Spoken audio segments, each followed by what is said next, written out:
बारिश में 3 बहुओं की रसोई। गांव में आज मौसम कुछ अलग ही था। सावन की पहली बारिश जमीन से उठती मिट्टी की खुशबू के साथ आई थी। हर कोई घर के अंदर था, पर मन सबका बाहर झांक रहा था। खिड़कियों पर बूंदें टप टप कर रही थी और आंगन में आम के पत्तों पर बूंदों की ताल बज रही थी। बड़े घर में 3 बहुएं रहती थी, सुमन, रेखा और गीता। तीनों की उम्र, सोच और अंदाज अलग था, पर दिल सबके बेहद साफ थे। आंगन में रसोई की शुरुआत। सुमन, सबसे बड़ी बहू, बोली, इतनी अच्छी बारिश हो रही है, गरम गरम चाय और प्याज के पकोड़े हों तो मजा आ जाए। रेखा, मंझली बहू, फट से बोली, चाय पकोड़े तो हर कोई बनाता है, आज कुछ स्पेशल करते हैं, मसाला टिक्की, हरी चटनी और मीठे गुलगुले। गीता, सबसे छोटी, मुस्कुराते हुए बोली, अरे वाह, मैं पूरी और आलू की सब्जी बना देती हूँ, और हाँ, हलवा भी, बच्चों के लिए। तीनों बहुएं जुट गईं। आंगन के कोने में छप्पर तान दिया गया, उसके नीचे लकड़ी का चूल्हा, गैस स्टोव और स्टील की थाली में मसाले सजाए गए। बच्चे बारिश में भीग रहे थे।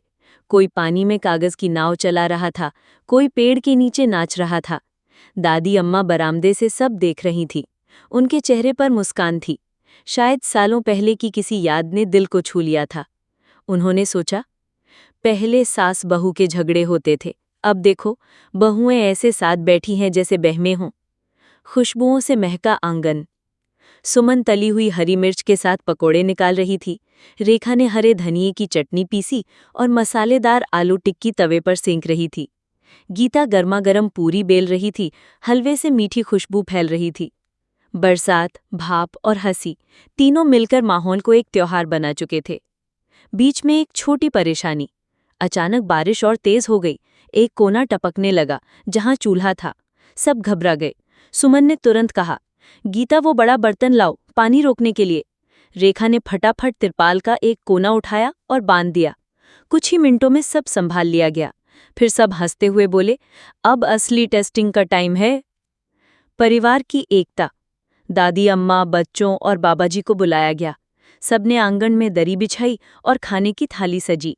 सबको गर्मागर्म पकौड़े, टिक्की, चटनी, पूरी, सब्जी और हलवा परोसा गया। बच्चे बोले, मम्मी, ये हलवा रोज बनाओ ना। बाबाजी बोले, आज तो पुराने जमाने की याद आ गई बेटा।